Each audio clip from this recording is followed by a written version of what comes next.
Assalamu alaikum wa rahmatullah. Bismillahir Rahmanir Rahim. Alhamdulillah Rabbil Alameen. Wa sallallahu ala Muhammad wa alihi tahirin. It's an honor to be able to share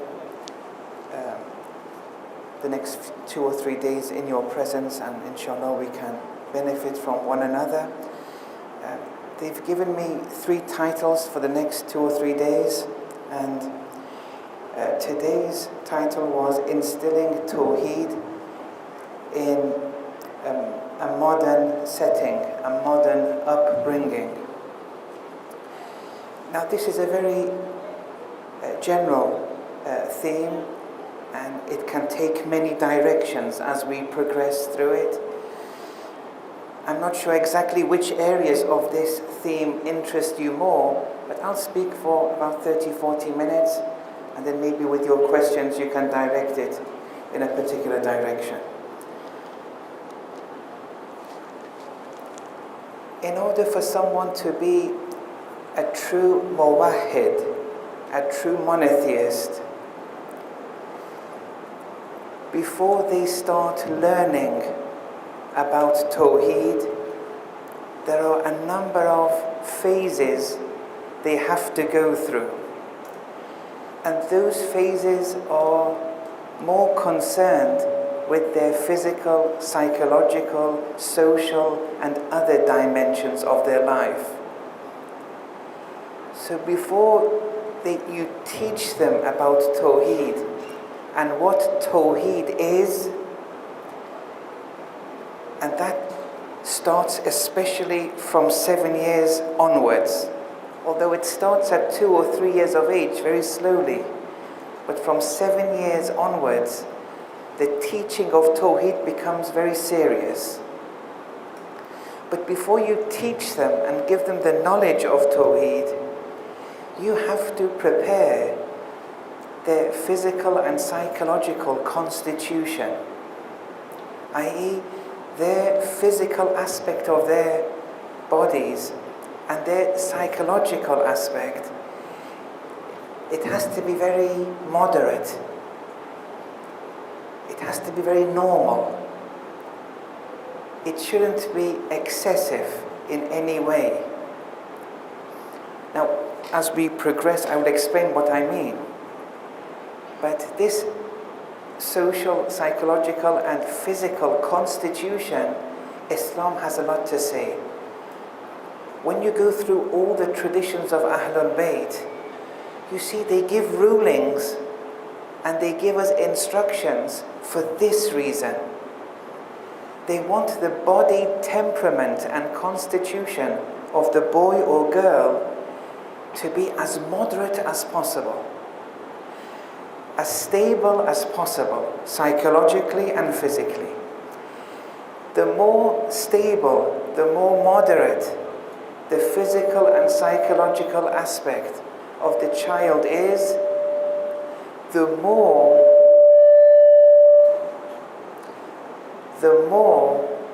they can be a recipient of true Tawheed. The potential, you have maximized it, the more stable they are.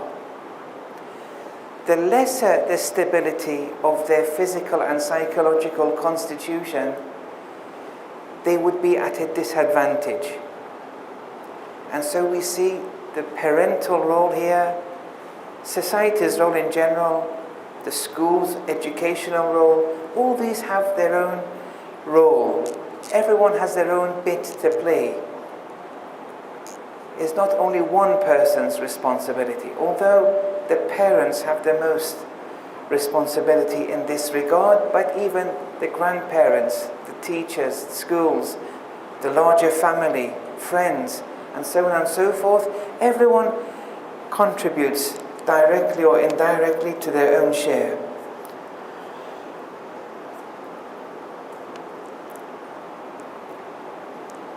Before conception, before the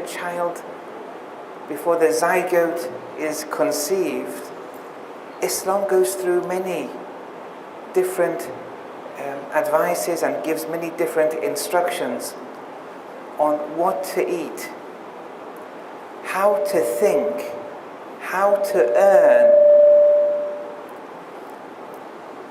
You see, you're not allowed to preoccupy your mental, especially the mother, her mental dimension, and fill it and preoccupy it with anything. She shouldn't be seeing anything. The haram, okay, but even beyond the haram, there are some halals that they shouldn't be seeing. It preoccupies their mind, especially things which are futile, void. They're not haram according to the Sharia, but tariqa-wise, it's void, it's futile. The things that she consumes pre-conception, the manner she consumes, what she consumes, all these are play a role in the building of the child. Especially in the traditions, the 40-day period before conception is to be actualized is very important in Islam.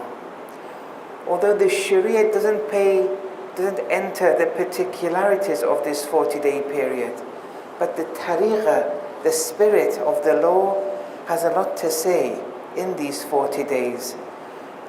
And the manner which the husband and the wife, the mother and father to be, what role they play during those 40 days and how they should be leading their lives.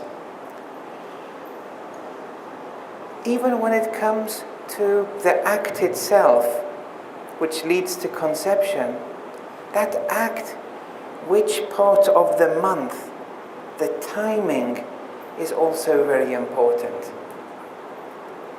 There are certain periods during the month where, due to the alignment of the stars, due to astrological features, it has an effect on the child. This shouldn't make one be scared of, when we actually conceived and when we didn't.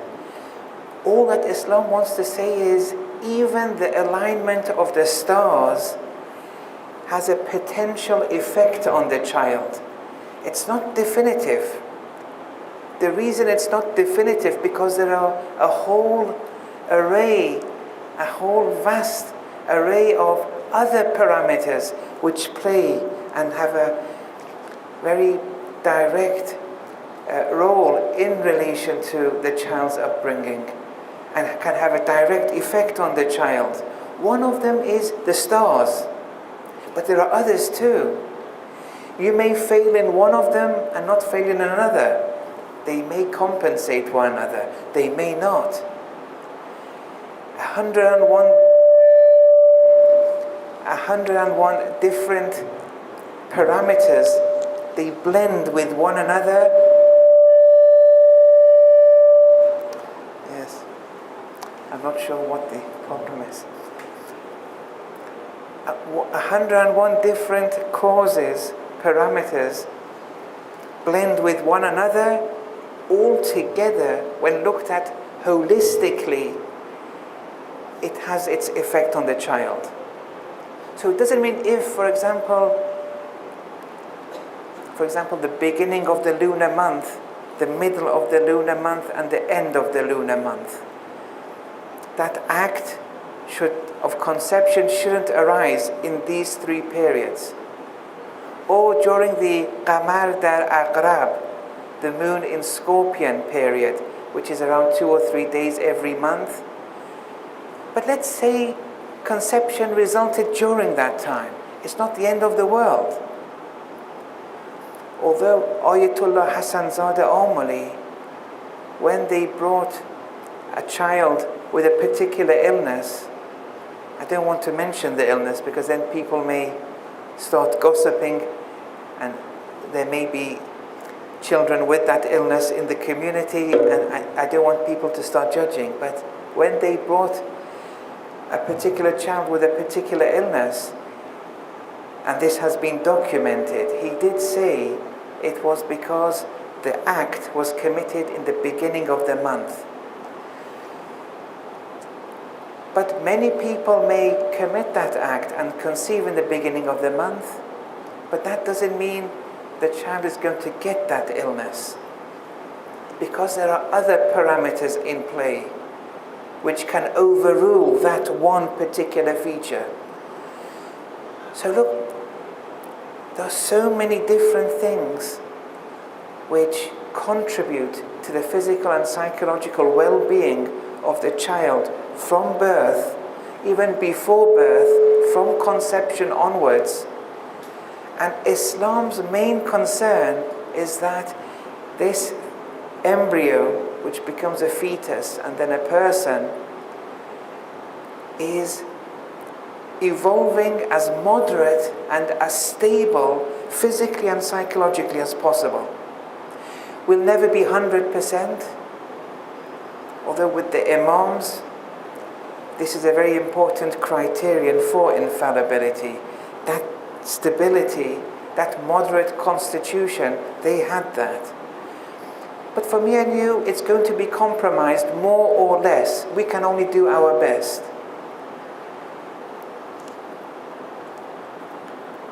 Then, after birth, Islam comes with these rituals in the first week, like the aqiqah, like circumcision. All these have a role to play, because every child is born with their own baggage, with their own spiritual baggage. We believe in spiritual genetics. We believe that in the same way, if the mother and father, God forbid, drinks alcohol or smokes, it would lead to, potentially, it can lead to a child being born with a congenital illness because of what the parents consumed, such as alcohol or smoking or other things. We believe that the parents' sins, if not repented for, that also contributes to spiritual baggage of the child at birth. In the same way, the physical actions, irresponsible physical actions of parents can lead to physical side effects in the child, spiritual contaminations and sins of the parents can lead to a child's spiritual disadvantage. It may be very little, it may be more, we don't know. But these sins, it is conveyed to the next generation and to your next generation. The rituals in the first week, such as the aqiqah, circumcision, one of the rationale behind it is that spiritual baggage the child has acquired, these rituals lessen the degree of contamination which the child is born with. And so that is an important phase. Even the naming of the child, it's very important. It has an effect on the child's soul even from day one after birth. We have to be careful with the names. Alhamdulillah, the Khoja community are very good in giving names to their children. In this regard, maybe they are more advanced than many other communities.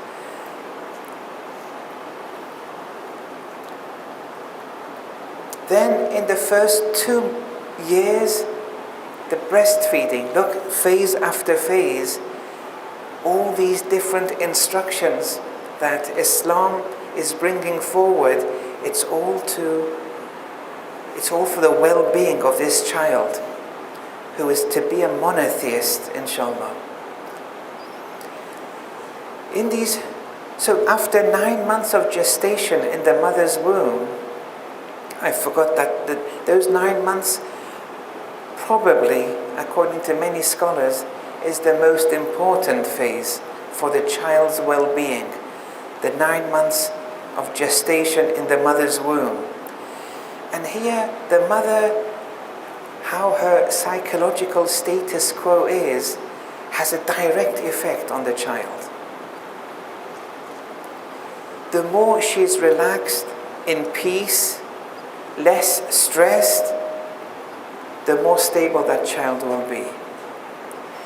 And this is so important that some scholars of old, during these 9 months of gestation, they've outlined 9 different phases of the child on a par with the 9 months in the mother's womb.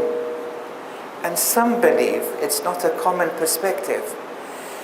For example, if the mother was to experience a shock or become traumatized in whatever way, let's say in month 2 of the 9-month period, that child in his second phase after birth, if you imagine want to live for 90 years, let's say in the second 10 years, is to experience some form of trauma, some form of burden.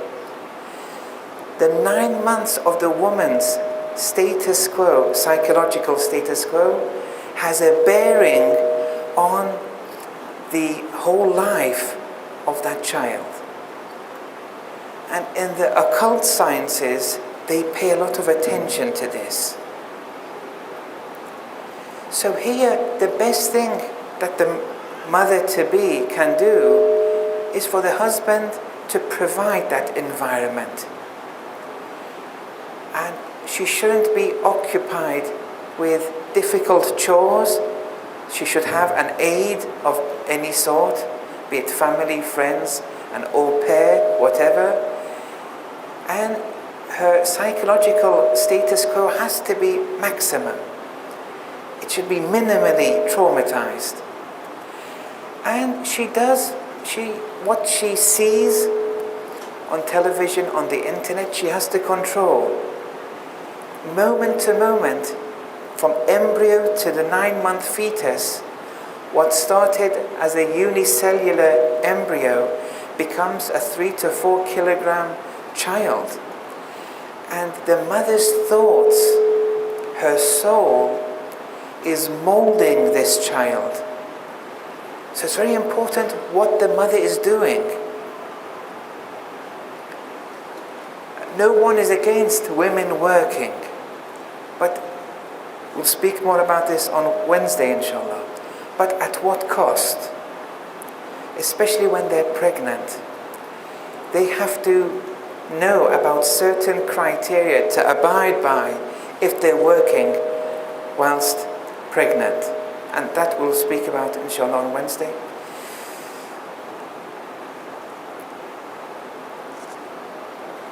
Then the first 2 years after birth, the breastfeeding years. In Islam, we don't have to restrict breastfeeding to the genetic mother. And actually, in the beginning of Islam, this custom was very active, that a child has many breastfeeding mothers. And they would choose the mothers very carefully. So, mothers who are with child and are breastfeeding and are known for their ethical dispositions, being patient, not being angry, not being depressed, not being cowardly.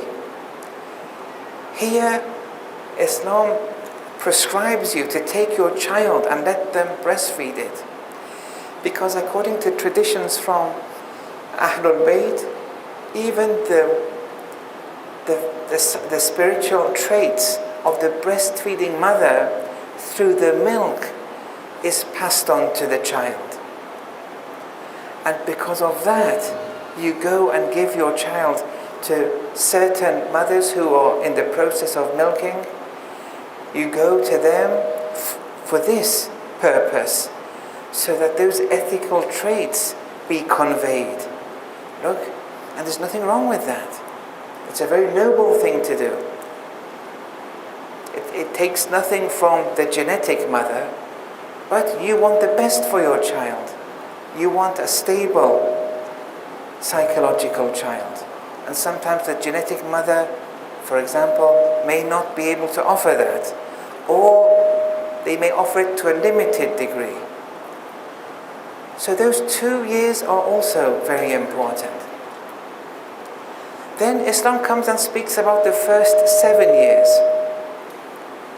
And here, from the 2nd year to the 7th year, here, when you look at the traditions of Ahlul Bayt,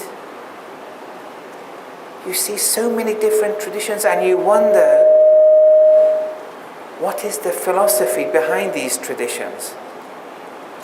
Why shouldn't, after 2 years of age, a mother bathe their male son, or a father bathe their female daughter?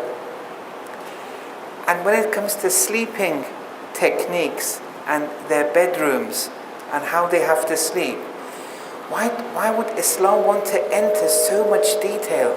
Why have the Imams entered so much detail?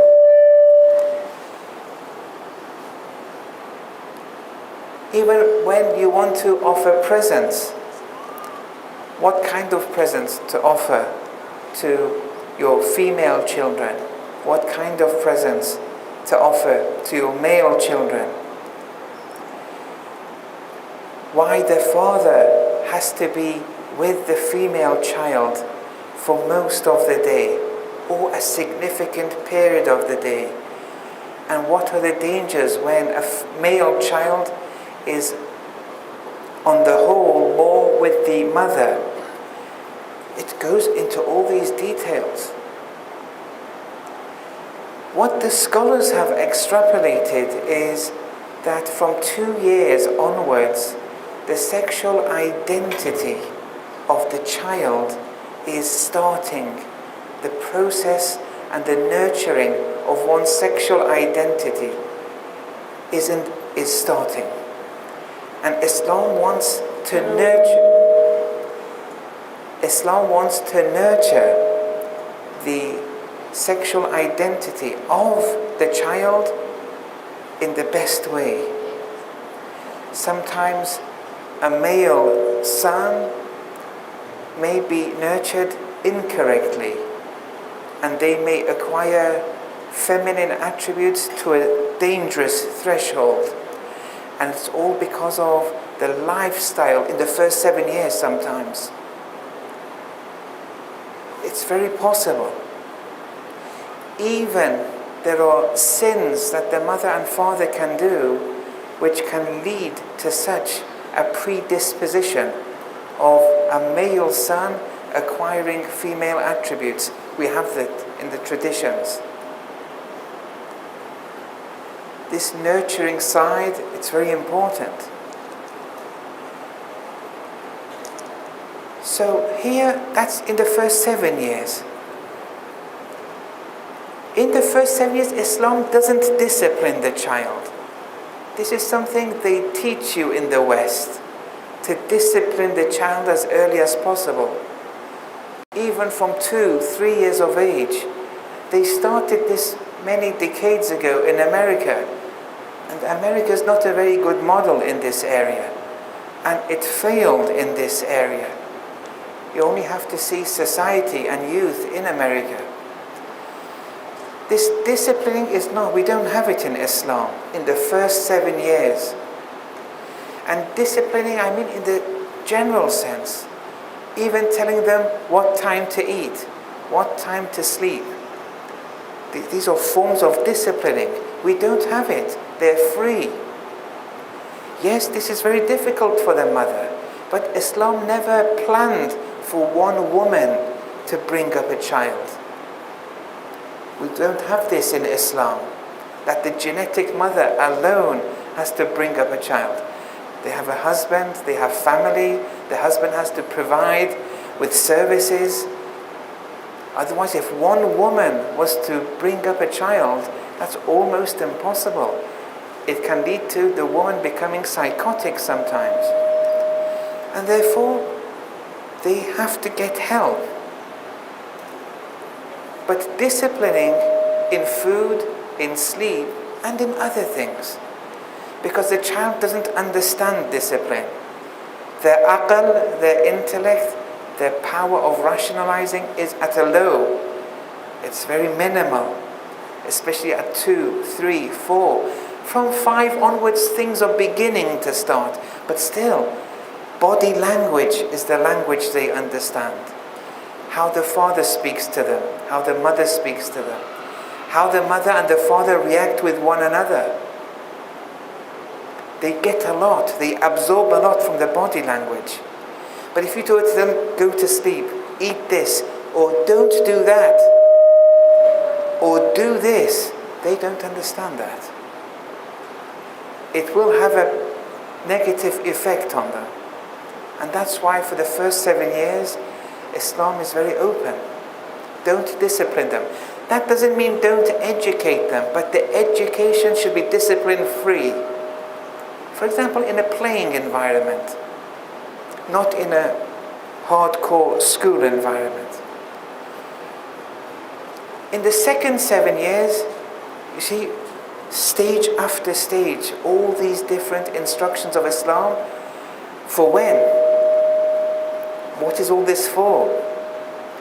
In the second 7 years, then Islam brings a very strict protocol where discipline is the norm, and you have to discipline the child now from 7 to 14. The child will now understand, can rationalize. You can rationalize with them, explain the nature of the discipline. You do good things, I'll reward you. You do bad things, I'll punish you. Not a physical punishment, but you can use your own initiative. Things which a child likes, you prevent them from it, and so on and so forth. But the reason this discipline is so important in the second 7 years, where the male or female child will now attain to the age of puberty in the second 7 years, is because submission to their parents through discipline, when they attain to puberty, they have to submit to Allah. And this submission to Allah, they have to be prepared for it, because it's a list of do's and don'ts all of a sudden. And to prepare them for this submission to Allah, they have to submit to their parents as a preparatory tool to submit to Allah after puberty. So look, for the first 14 years, look at the different cause and effects that played a role in this now 14-year-old. The destiny of this 14-year-old, maybe more than 90% of it, was outside the hands of that child. It was to do with the parents, school, teachers, food.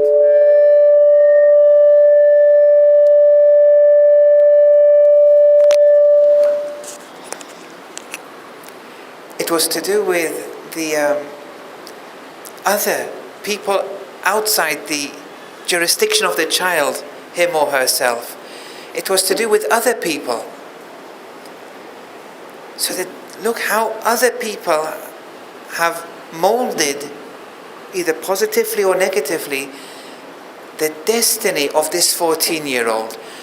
And if you don't abide by the prescriptions of Islam, look at the amount of negative baggage you would be instilling in this child over a 14-year period, starting from preconception.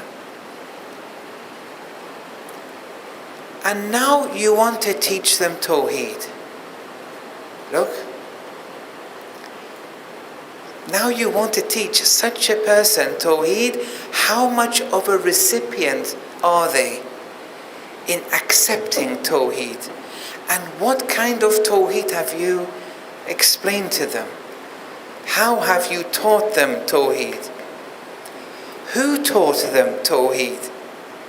Were they qualified to teach them Tawheed? This Tawheed is the most fundamental article of faith in Islam. It is Islam. And everything in Islam be it in jurisprudence, in ethics, in doctrine, aqa'id, is traced back to Tawheed. Everything. To the degree you compromise with Tawheed, you're compromising with that child's spiritual fate. But something such as Tawheed, which is so important, who is teaching the child? Especially in the second 7 years. As will become evident, we are failing in Tawheed to a very high degree. Yes. It's the ultimate reason why many of our youth, especially in university onwards, they become disassociated with Islam. They may admit it, or like most of them, they may not admit it and follow Islam as a mere cultural thing. And some of them, though, may admit it, that they're disassociated with Islam. Because they were never taught Tawheed. Then they were thrown into university in an academic setting where you're taught to question everything. And then now they don't have answers. And it's not their fault. They were failed in the first 14 years. In this second 7 years, knowledge takes a very important role now. Although there are other things too, even before 7 years, but especially in the second 7 years, Islam prescribes sports, handwriting, poetry, traveling. Islam wants someone to be stable in many dimensions, even emotional stability, psychological stability.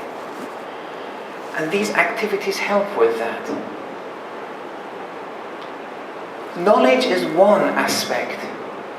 Some people, all they do is they throw the knowledge down their throats and they're oblivious and heedless to the other dimensions of the child.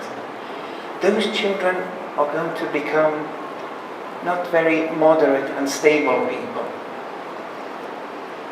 They may become extreme on either end.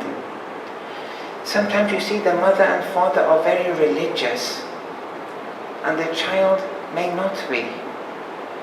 It was because the religious mother and father may be one reason, there may be other reasons.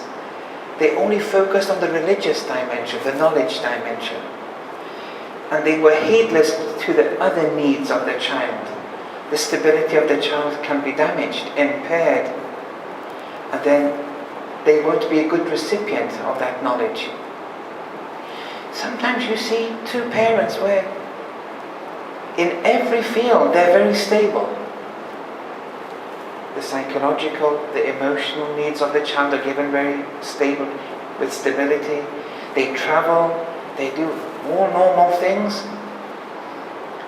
But the parents may not be religious, for example. But with all the other needs of the child, they're satiated. And then this child becomes a very good recipient of Islam. Once they see a scholar, the click happens. It didn't happen with the parents, because let's say, imagine they weren't as religious, but the parents met the needs, the other needs of the child. And that child was a good recipient. It clicked for them. You see, all these things are possible. There are 101 different parameters or factors that blend with one another. How the child is going to click, we don't know. But that which is important, this was all an introduction to prepare the child, what the parents can do, grandparents, family, friends, school, teachers, the local mosque, and so on and so forth. But the main issue is, this was preparing them to be a recipient, successfully be a recipient of Tawheed, understand it, incorporate Tawheed. And therefore it's important what this Tawheed is. What is it? Is it just a piece of knowledge, or is it a protocol of action? And actually it's an action. Tawheed is something you have to do. It's a doing verb. It means maximally assigning oneness. That's the literal definition of Tawheed.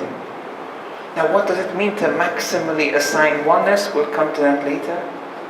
But I'm saying Tawheed is an action. It's not just an article of faith that you have to know about. It has to be acted. It has to be manifested by you, your mind, your limbs, and so on and so forth. But to be taught Tawheed, who's going to teach you? One problem in the West, especially in America, where I've been many times there. I'm not sure about Tanzania. This is my first time here, so I'm not very familiar with the setting here. But the Tawheed which our children are taught, especially in the West, is a Tawheed which is deficient, given by an unqualified volunteer in Sunday school. That which is the most important, fundamental article of faith in Islam, which everything is traced back to, everything, any aspect of Islam. And Islam is Tawheed, is taught very minimally by an unqualified person who is not qualified to teach, but has free time, wants to do volunteering work, and they go and teach Tawheed to our children. Look at the irresponsibility here. With no secular science, are you ready to bring someone who's not qualified to teach your children? Be it geography, history, biology, chemistry, all these different sciences. You always find the strongest teacher for your schools, especially if you have the means. You shouldn't compromise even with those sciences. But with Tawheed, which is the fundamental building block of the human being, we're ready to bring any Tom, Dick and Harry to teach our children. You know, it's a frightening perspective. It's very frightening how we've become desensitized to this. And then this unqualified person comes to Sunday school and says Tawheed means Allah is one, not two, period, full stop. Now let's go on other parts of Islam. And they teach now other parts, the rituals. The rituals are very important, only if your Tawheed is perfected. Because the rituals are a manifestation of Tawheed. You haven't learnt anything yet. And then with the rituals, they emphasize, overemphasize. They go overboard. Some of the rituals aren't even Islamic in nature.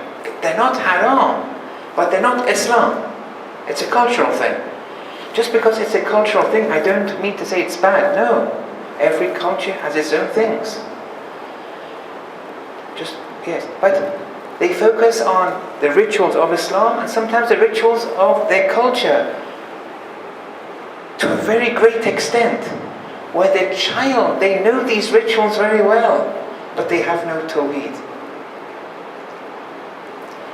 And all these rituals, they're harvesters. They cultivate you, but they cultivate the Tawheed you've incorporated in you. If you are Tawheed free, if you are Tawheed empty inside, you do all the rituals that there is, you're not cultivating anything. And so we come to this problem that the child hasn't learned Tawheed, now they want to go to university. And then these different social media which exist, the child going online, internet, they surf through the internet, they go through these YouTube videos. No one is saying the internet is bad, but there's a very important threat at hand. And Islam has paid attention to this threat. In one verse of the Holy Quran, it reads, وَأَنْ لَوْ اسْتَقَامُوا عَلَى الطَّرِيقَةِ لَأَسْقَيْنَاهُمْ مَاءً غَدَقًا. That if they stay steadfast on the path, we would have definitively satiated them with abundant water.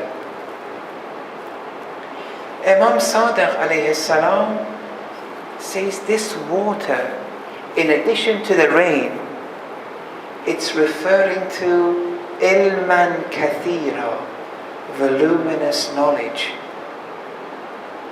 And from such traditions, which we have a lot of, we see that water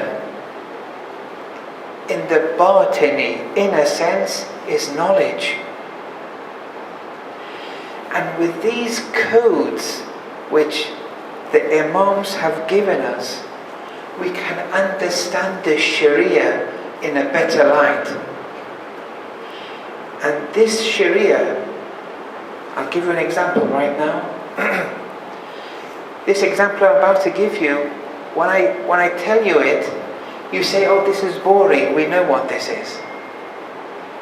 But now with this code the Imam has given, a new light will be shed upon what you're all used to. In jurisprudence, you've all heard of water being classified into different things. One classification of water is water can be qaleel or khor. Another classification is water can be mutlaq, absolute, normal, or mudaf, mixed with something, to the degree that it's no longer qualifies as water, like orange juice, something like that. Here, the Imam says water is knowledge.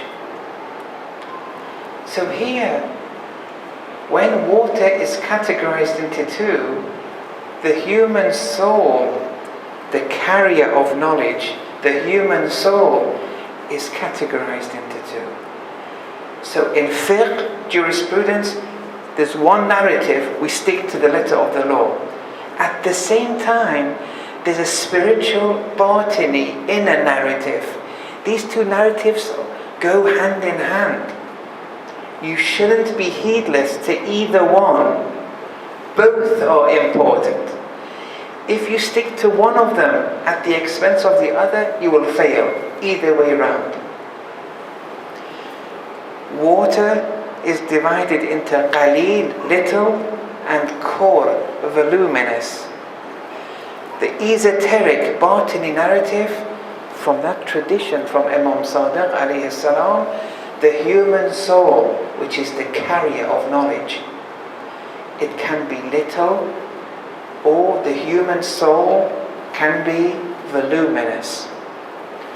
Let's go back to fiqh, the Sharia. If you put something najis into qaleel water, the whole water becomes najis. If you put a najis material into muzaf, mixed water, like gallons and gallons of oil or orange juice or anything which isn't water, where water is mixed to such a degree that it's no longer called water. Even if it's gallons and gallons, if a little najis enters it, it all becomes najis. Look. Now what's the esoteric Batini story of this? What are these fiqhi rulings trying to teach us so that our souls become elevated? If your knowledge, O human being, if your knowledge is qaleel, be careful. If a najis was to be encountered, you would be existentially najis throughout your soul. Now a najis, one example of an esoteric batini najis is religious dilemmas, false knowledge, religious dilemmas, worldly, West toxified lifestyles. If your knowledge is little, and then you go on the YouTube and listen to lectures by non-Muslims speaking against God, raising questions against God, against prophethood, against resurrection, and whilst your knowledge was little, and you become encountered with such a najis religious dilemma, you've made yourself spiritually najis throughout. إِنَّمَا الْمُشْرِكُونَ najas. Here the mushrikun isn't only the people who say X person is God.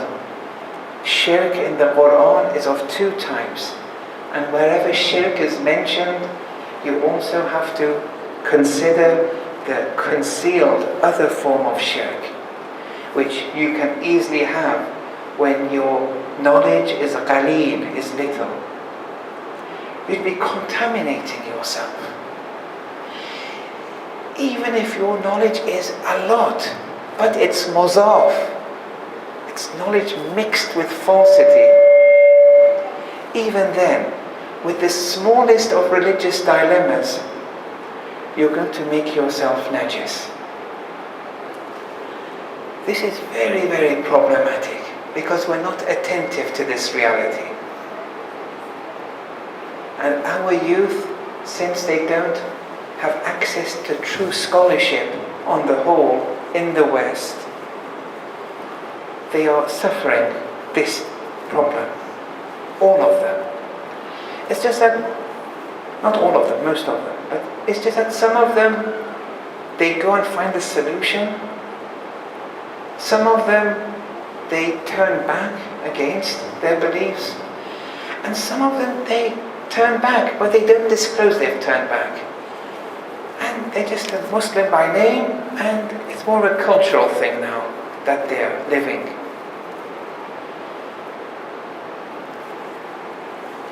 Qaleel water, if it's najis, how does it become pure again? It has to be blended with core water. It has to be connected to a well or a subterranean source of water, a river, a source. Or it has to be connected with core water. A community has to be under the auspices of true scholarship supervision. They have to be connected to the source. Even many scholars in Rome, they're connected to the source there. They're in Rome. They're in the seminaries. But when they come back, return to their hometown, over a period of time, they can even become qaleel. It's very possible. There's nothing to guarantee you will stay core. You have to always be connected to the source, or you yourself have to be core, voluminous knowledge, so that the smallest of religious dilemmas doesn't pollute you. Now look, that's a protocol we have. Now who is teaching us Tawheed? It's embarrassing. It's embarrassing what's happening with Tawheed. And who's teaching us? Now you may say we have no other choice. When I say you, I don't mean you. MashaAllah, you may have a very strong community school. You have to, I'm speaking in general terms. But someone may say, look, in America we have no choice. And they may be right. They may be right. But don't be comfortable with that choice. Move away. Adopt a different lifestyle. Go to somewhere, another place. You know, when someone is about to die, pig meat becomes halal for them to consume if there's nothing else. To that extent which keeps one alive to survive, you're allowed to consume pig meat. If you're, let's say, in a desert and there's nothing, you're about to die, there's some pig meat, it's haram. But it'll be justified to consume pig meat. But you won't adopt staying in that desert. You'll want to move away. You won't be comfortable with consuming pig meat every day. You want to move away and find wholesome foods. The same with Tawheed, even more important.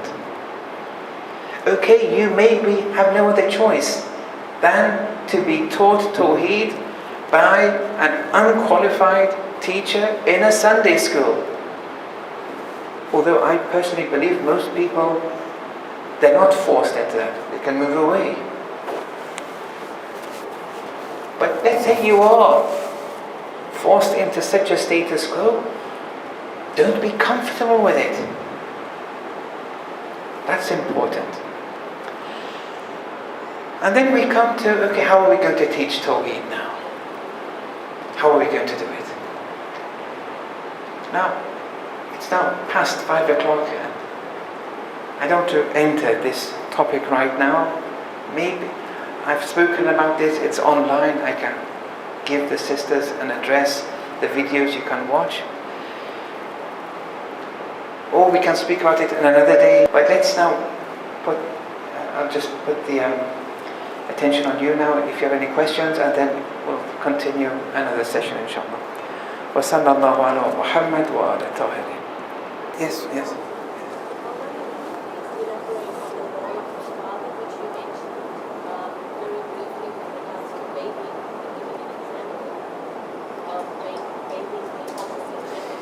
Yes.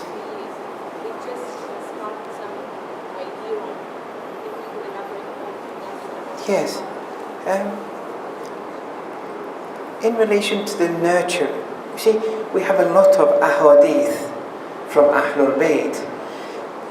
And when one looks at these ahadith, such as the father not bathing the daughter from 2 years onwards, not that it's haram, but it's emphatically discouraged.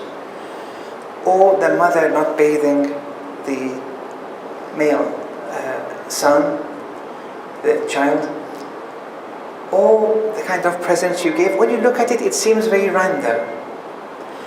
But when you look at them, the whole list of traditions, the whole different areas such as these, and then analyze them holistically, the scholars say what Islam is aiming at with all these traditions is nurturing the sexual identity of the child. If the child is male, anatomically, Islam wants to cultivate and nurture a male gender in that male child. You see, when you say male, sometimes it's an anatomical criterion. That's on a par with their anatomy. The child is male or female, depending on their anatomy. Gender is, and therefore you say the sex of the child is male or female. So sex is a function of anatomy. Gender is a function of one's psychology. They're masculine or feminine. on the whole, or everyone shares a bit of both. But predominantly, if they're masculine, their thoughts, their psychology, you say they're male, gender-wise, or female, if it's female psychology. Genetics is on a par with the genes. If they're XX, they're male, female. If it's XY, they're male. Now here, if someone is born normally with a male anatomy, these prescriptions of Islam have been ordained in a manner that the gender, which is a function of one's psychology, grows and is nurtured on a par with that anatomy. They want to align the anatomy and the gender of that child. That's the aim. With this particular example, with a father bathing a daughter, this has been discouraged from 2 or 3 years onwards. Why? Here the scholars have said this, that it's because that daughter is aware to some degree, albeit little, but from 2 or 3 years onwards, they become aware that I am different to this man who's bathing me. They can tell that from 2 to 3 years onwards. And you know, many of you have seen it, but don't think this is a very shocking statement to say that their sexual identity starts at 2 or 3. Sometimes at 2 or 3-year-old, when they're sleeping, due to hormonal changes, even at 2 or 3, you see the son, your male child, for example, with certain signs that show, even though they don't become stimulated in any way, because they don't know about those haram things, but the hormonal alteration itself leads to changes. So the scaffolding is there. They're in the process of becoming. That identity is in the process of being made. When a daughter sees a man bathing her, confused messages, signals are given. Because they know they're different. They understand this. If this becomes normalized, where a man keeps on showering or bathing the daughter, this normalization that we are less and less different can be problematic. Even presents. You give feminine presents to female children. Do that more. It helps with the nurturing, for their feminine characteristics to be nurtured. One thing that you all can do, especially with 2 or 3-year-olds, to evaluate how healthy or non-healthy your 2 or 3-year-old is right now. Let's say if it's a daughter, tell them to draw a picture of mummy and daddy, for example. Then when they draw their mother, pay attention to how they've drawn the mother. Does the mother have earrings? Did she draw a necklace? Clothing? Things which are feminine attributes. Does the daughter depict those in her picture? The lesser these things are drawn, it's a worrying sign. It's a worrying sign. This should help you, guide you. That's why in Islam, the mother is always enjoined, encouraged, for example, to disclose her femininity in the house. Even if it's only one necklace. Not only for the husband, but even for the child. These are things which contributes to that nurturing identity. That female nurturing identity becomes stronger and stronger. As a male, other things. When you want to give presents, how you give presents, to the male children, it has an effect on their maleness, their identity as a male. All these are linked with Tawheed. We'll speak about it on Wednesday. But now imagine a daughter sees the mother after 2 or 3, much less, and sees the father more. Or a son, most of the day, doesn't see the father. Sees that is always with the mother.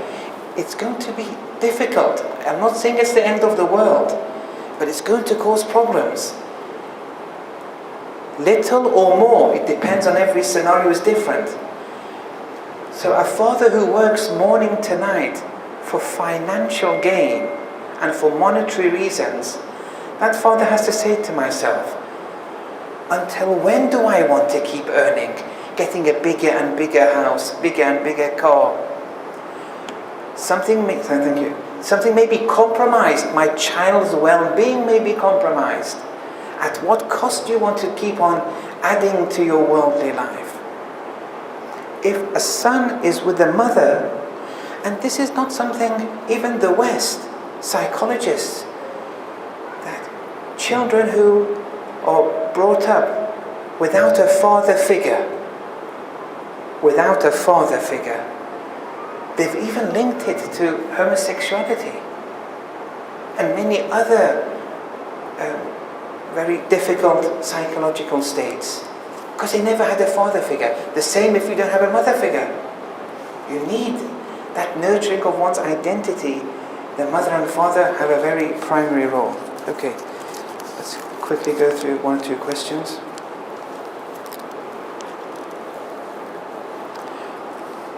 When you mention about a female not to bathe a male child, us mothers bathe the child. The father is at office, there's no option, as a 2-year-old would not be independent. How do you address this? Well, yes, you don't bathe the child. You wait for the father to come home. Or you get help, a male help. In the same way you get the female help, you have au pairs who help you. Get male au pairs. Or get a family member. Then how do you instill Tawheed in a modern upbringing? Is there going to be another session? Yes, inshallah, yes. I have a family friend whose daughter decided to remove her hijab. Upon speaking to her, I realized that she doesn't see the point in Islam, or rather any religion. Each time I try to get a point across, she gives me strong answers based on facts. I try to push her too much, as I try not to push her too much, as I don't want her to stop trusting me. She's around 16 or 17. Do I let her find her way, or should I continue to try to help her, risking pushing her away? Yes. 16 and 17 is the third 7-year period. It's too late now. It's too late. It's game over. So the language in the third 7 years is the language of compassion. You don't have the upper say or force her or discipline her. It's of no use. So if you maintain that compassion with the hope that maybe it will speak to her heart and she'll open up to you, it's okay. But compassion has to always be there.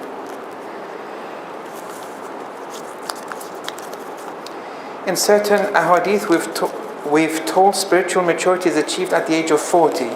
For us, in our current state, how do we strengthen ourselves with regards to our Tawheed, or begin instilling Tawheed in ourselves in a lacking environment? Okay, that we have to discuss maybe tomorrow, inshallah. Yes. Could you please elaborate on the type of presents for each gender? How does that affect the child? For example, a gun for a male child, or a male-dominated sport, things pertaining to that sport for that child. For daughters, adornments, clothing of a particular type, earrings, rings. Let them adorn themselves. Don't inhibit them. Let them nurture themselves. If our child is now in that 14-year age, and we want to ensure that we can get the concept of Tawheed in them and make them understand it, how can we do that? Is it too late? 14 is the brink now. It's never too late, okay? It's never too late. It's just that the probabilities are now not in your favor. But it's never too late. Yes. Inshallah, we'll speak more about Tawheed in tomorrow's session. وصلى الله على محمد وعلى آله